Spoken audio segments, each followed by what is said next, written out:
I remember being 19 and having no responsibilities. It was a simpler time. I could wake up in the morning, pick up my things, get the keys to my car, and drive away for the weekend. And I did. I did it so often my parents stopped asking about my weekend plans after 3 months of owning a car. Every weekend I was out on the road, either alone or with some friends. They didn't like it very much when I was alone, so I made it a habit of always bringing someone with me. I wasn't a jerk. I didn't want my parents to worry about me. And one day, one of my friends said that they found the perfect route to explore. They went on a subreddit called r/wrong turn or something like that. They said that in this subreddit, the guys talked about the wildest road trips that they had, and one of the routes caught his eye. He also didn't want to spoil the surprise, but he said that it wasn't a myth. We would see the weirdest things by following this route. It took a little convincing to have 2 more of our friends join us, plus it was in the middle of the summer. It was the best time of year to go on road trips. All we needed was to convince our employers that we couldn't work on a particular weekend. I didn't want to risk losing my job, so I simply asked for time off and was granted it. I think Matt and Kyle faked being sick and, well, I think Jeremy actually quit. He had never been fond of his job, so when his boss told him he was to come in, he simply quit on the spot. Then again, Jeremy switched jobs like he switched clothes. He had a new one every other month. Maybe he wasn't just cut out for the retail life, but it's not like he needed to work a lot.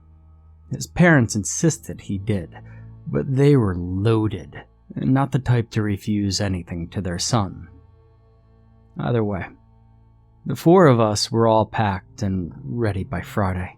We also put some money on the side for cheap motels and food, but I bought a cooler and filled it up with the bare essentials: Monster energy drinks, water, bread, sliced ham, mustard and mayo, cheese and lettuce. I mean, sure, 4 boys can't survive on ham sandwiches and Monster energy drinks, but if we only had to pay for our dinners, that wouldn't be so bad. We're about halfway into the road trip when I realized I didn't bring any utensils. Putting mayo on the sandwich became an interesting experience, and I suddenly became glad my 3 or 4 discarded McDonald's bags still had napkins in them. Either way, we had food and water, and that's all that mattered. The route Matt chose led to some backcountry town called Fun Corner. We'd never heard of a town of that name. And sure, we could explore the internet and find a town called Greasy Corner or even Bacon Level in the States, but Fun Corner was a first. Then again, there were also towns called Breadloaf or after radio hosts, so America's a fun place to live in when you know where to look. Either way, we all decided to see for ourselves what Fun Corner was about. I did a quick internet search on my phone, but there wasn't much information given about the place. Apparently, it came to be in 1852 when a traveling circus decided to settle ground there. The population hadn't grown much and fluctuated between 100 and 120 at times. We didn't expect much tourism to be done there, but according to Matt, it was the place to visit if we wanted to see something strange. I was a bit dubious about it, especially since there were no information anywhere, but we still packed and followed that plan because, hey, a road trip is a road trip. To reach Fun Corner, it would take us approximately 14 hours. We planned to drive for at least 8 hours on Friday, so we reserved at a hotel we found on Google Maps. It was at exactly 8 hours and 14 minutes on our trip, if nothing slowed us down. And nothing did. We even had time to stop at a drive-thru to get dinner, since we needed more than ham sandwiches. We left at 9 the next morning, counting an hour or so at a rest area and a stop to refuel. We should be at Fun Center by 4 or 5 p.m. at worst. There was no motel in this town either, so we would have to drive to the next town to sleep. Now, I need to warn you, the Fun Center's name fits the town, but in a way, I wasn't expecting it to. Matt was beyond himself when we reached the edge of the town and saw a white and red flag with a big top sewn right in the middle of it. I did read on the internet that it was a town created after a traveling circus decided to establish themselves there. I didn't expect to see a town like this with my own 2 eyes. The town had been created in 1852, and I swear on my mom that the moment you passed the gate and the big top flags, it felt like it was still 1852. The first houses we saw looked abandoned, dirty, and about ready to fall apart at the first breeze. A thick layer of dust and sand covered the windows, which made it impossible to see inside. There was one house in particular that really stood out. If you've ever seen the last house on the left, then you know what I'm talking about. The porch was littered with cobwebs, and the front grass probably reached knee level. There was a broken window letting a dirty yellowish curtain float aimlessly for us to see. We slowed down the car to look at it, and for a moment, we all wondered if the town was abandoned. We looked at the house. Imagine 4 boys pushing half their bodies out of the car windows to better see this vision of horror. I think the car even came to a stop once we were facing it. There was something incredibly pulling from that house, and I swear it was built to create horror stories. That's what nightmares are made of. When I finally managed to unhook my gaze from the house and turn back to the road, my heart stopped. My hand slammed the horn, and I felt like my body jumped 3 inches off of my seat. Right in front of the car stood a clown. I'm talking a real-ass clown with clown makeup. He had a flower in his pocket and a nest of bright orange hair around his head. My heart felt like it was leaping out of my chest. Pennywise could go back where he came from because in terms of creepy clown fashion, this guy got the look down to a T. His brown suit was full of holes, and even without him too close, I could imagine he smelled like melting wax and mothballs. I slammed my horn again for good measure, and let out a very audible "fuck" that my friends pissed laughing their pants off at me. I hate clowns, and the creepy fucker could have easily let his presence known. Instead, he simply stared at us through the windshield, his poker face sending more and more shivers down my neck. Though this time, they were both out of danger more than just fear. He finally started walking toward my window and bent down, so his face was a mere inch or 2 from mine. I had half a mind to roll up my window. In retrospect, maybe I should have. We don't very much like tourists here.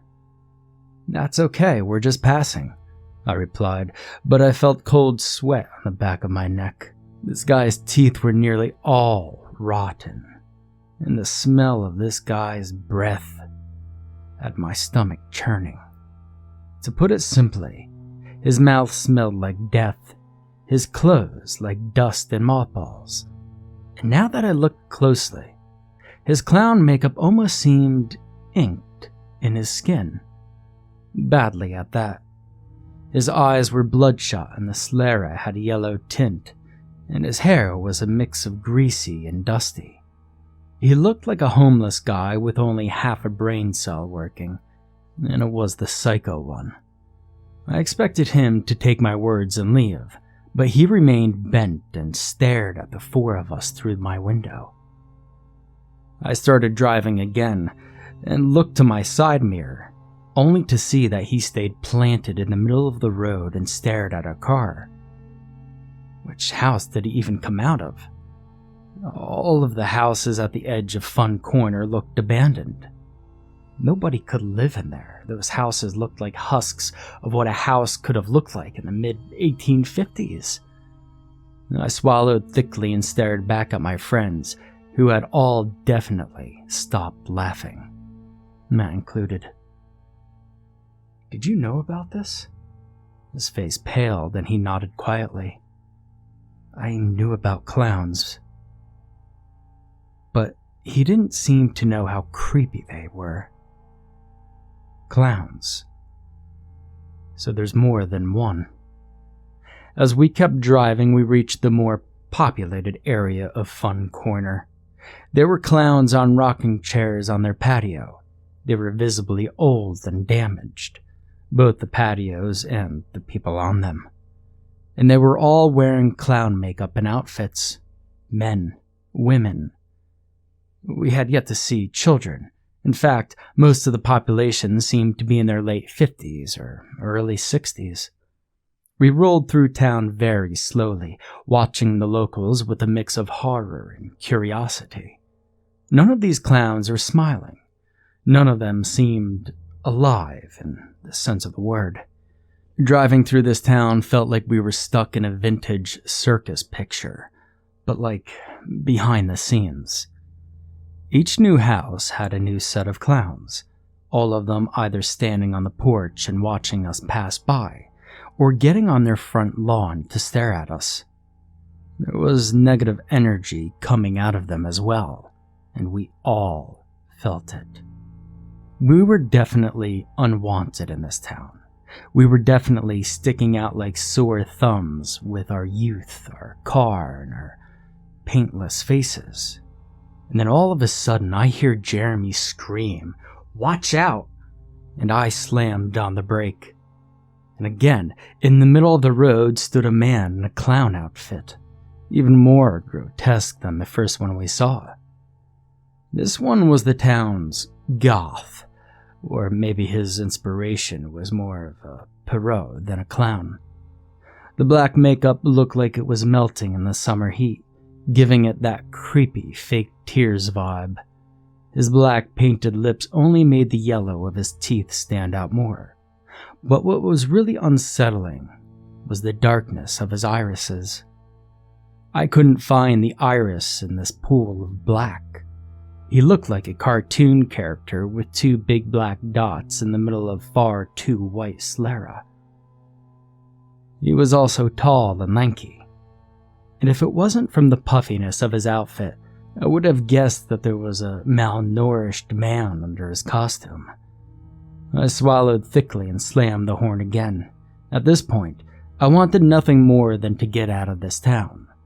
I felt like a rat in a laboratory, one that had just received a miraculous treatment and had a bunch of scientists staring down to see secondary effects.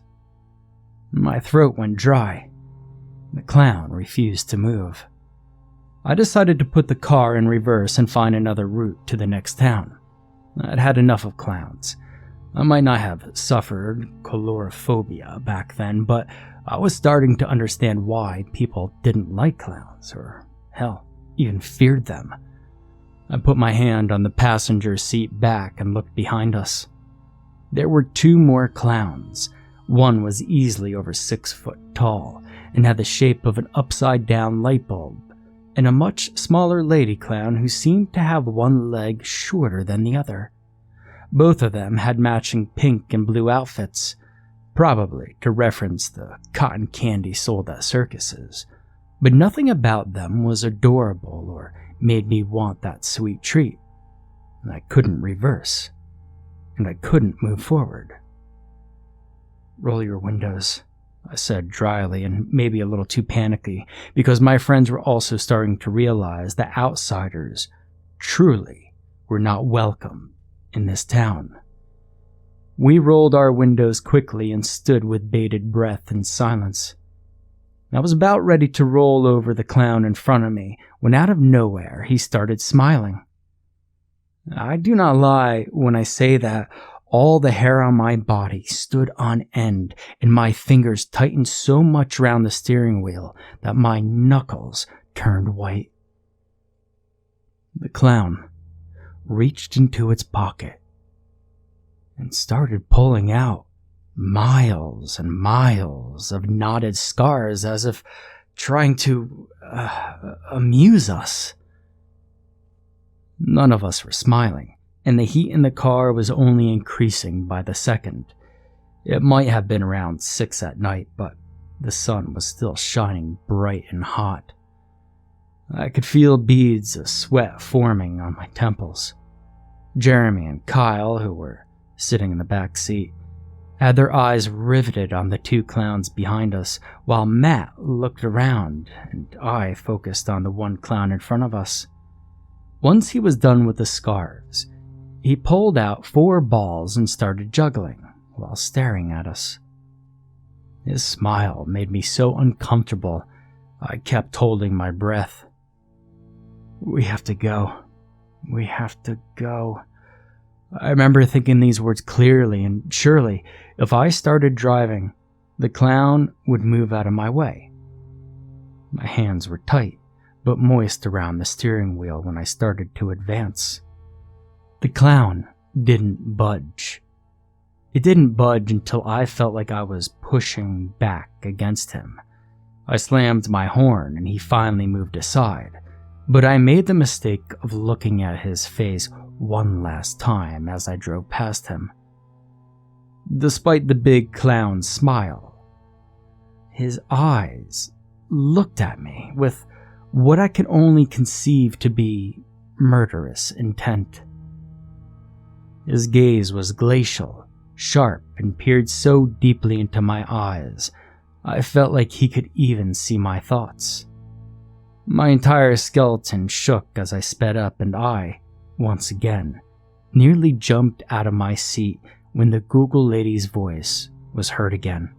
"In 2 miles, take the next exit to Washington." We reached the motel in Washington and ordered pizza, but none of us were really hungry. I nibbled my way through 2 slices as I sat on the bed, still on edge from what I had witnessed. To this day, I'm certain we went back in time and visited a ghost town. Like a clown ghost town that was very angry for living young boys would dare pass through their eternal circus. When it was time to go back home, we chose an alternate route. I kept going on road trips, but we never let Matt choose our destinations ever again. And we definitely put a lot more planning in where we were going, where we stopped, and, well, for what reasons.